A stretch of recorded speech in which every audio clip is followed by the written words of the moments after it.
Here's the deal.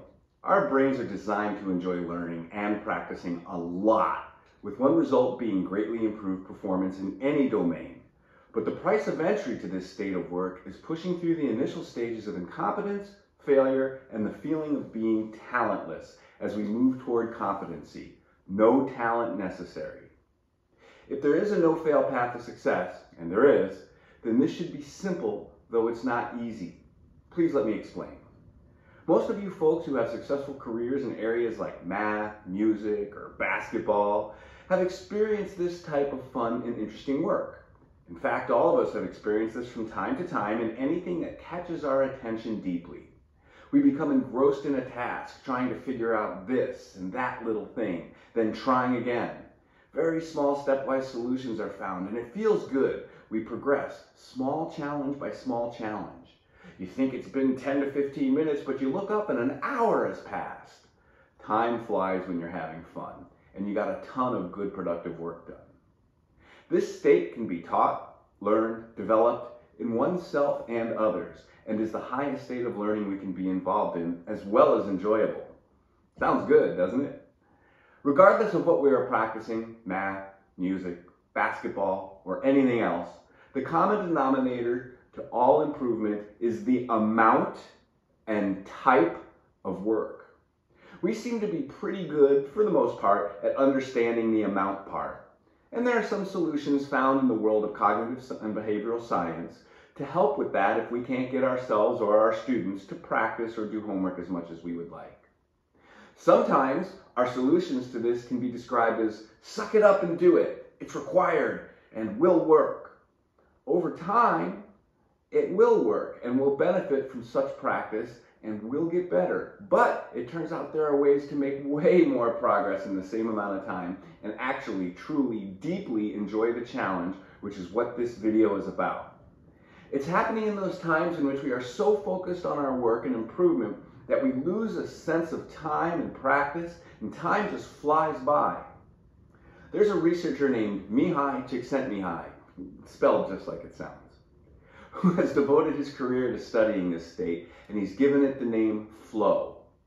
Some people call this the zone or the muse speaking to or through them, but there really is no mystery here. It's actually a continuous cycle of trying to find problems, then trying to solve them. And that is something we rarely do in our usual play and pray mode of practice. It's in practicing that we build the mental model we need to participate in flow when we perform. But what do we do if we don't have a highly developed mental model yet? How can flow help practicing then? Some will tell you flow can only be achieved in areas in which one has highly developed skill, and I used to believe this too. It's true that flow is frequently present in those situations. However, incremental problem solving at whatever level is just beyond our current ability, as in well-executed deliberate practice with its focus on continually asking questions, redirecting focus, and trying new solutions, is a flow-producing machine that creates an upward spiral of flow. This creates, automatically, level-specific problem solving, which challenges us to try and develop solutions to the best of our ability and improve incrementally using trial and error.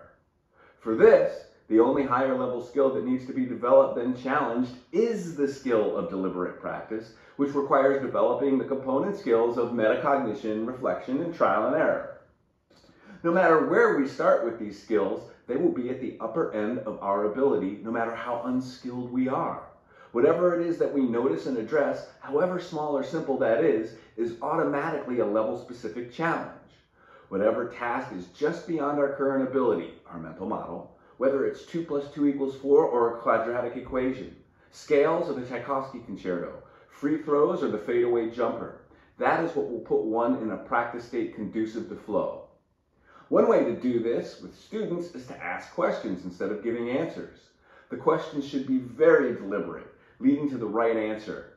And folks, there are wrong answers, and it does not damage students to hear that. In fact, it's a service to them by teaching them how to use constructive criticism to grow. See the work of Carol Dweck on mindset. Keep asking. Don't give answers. Let the student struggle a bit. That is the sweet spot of learning, even though it doesn't look or feel like it. The burn of learning, That's what that struggle is. I call it the blurn. Feel the blurn. This can be frustrating. Questions will get harder and harder to formulate, and we'll want to give the answer, but keeping the student or ourselves on the edge and searching for an answer is exactly the stretch zone we want to occupy, all of the focus we can handle, even if we're not sure what we're looking for right away. To put it kind of generally, put ourselves or a student in a place where the task at hand is slightly outside of our current ability. Whatever we're practicing at that time should work fine for this. Examine it. What could be better? What are the components to that? What if we tried this? What if we tried that? Actually try it. How did it work? Examine it. What could be better? If we tried this, would it make it better? If we tried that, would it make it better? Actually try it. Did it make it better? Rinse, repeat, and keep this up our whole practice. These quests for problems and solutions work just like a video game to engage the mind, but without the perniciousness. Perhaps we can understand it better by describing what flow is not and what most practicing is. Mindless repetitions of material, not paying attention to whether it's right or wrong, or whether it could be improved, etc. The old play and pray method. No wonder practice is so boring and feels so long. This is why they have magazines in waiting rooms. Time moves excruciatingly slow for the unengaged mind, and we don't make much progress. We can start trying this with just one thing or goal, or if we're teaching it to a student, walk them through it in real time. Solve one semi-difficult problem, guiding the student or ourselves to find any underlying components, then try solutions to that small problem. It doesn't matter if the solution works. If it doesn't, it gives us valuable information to guide our next trial.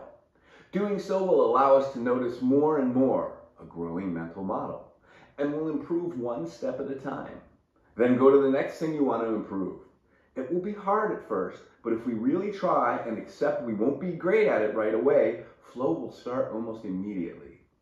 It's in that challenge, struggle, lack of immediately being great at it that creates flow. Just keep observing, asking ourselves questions, and trying solutions. It's okay if the solutions don't work. It will get better and better. Every time you play it, look for things to improve. You will begin to become joyfully lost in the repeating and increasing challenge. Do this for our whole practice, and time will start to melt off the clock, become more enjoyable, and it will be good focused practice. Kind of cool, huh? Just like multiplication tables in math, or scales in music, and free throws in basketball, once is not enough. Repeated walkthroughs of varying situations as time allows, in lessons, classes, sports practices, allowing the learner to find the problems, which might take some extra time at first, while outlining and bringing attention to the underlying process, learning how to learn, will be necessary to make the process stick independently in one's practice, which is a journey in itself. Keep working toward and with flow, and it will get stronger as it's repeated. It's interesting to note that Csikszentmihalyi makes a distinction between pleasure and enjoyment.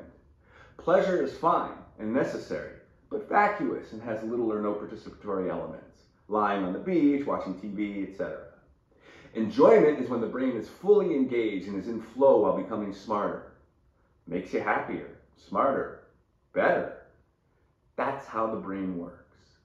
Thanks, evolutionary biology. We owe you one. I'm Greg Goodhart, the learning coach, and you've got all the talent you need, so why not really enjoy it by learning how to learn?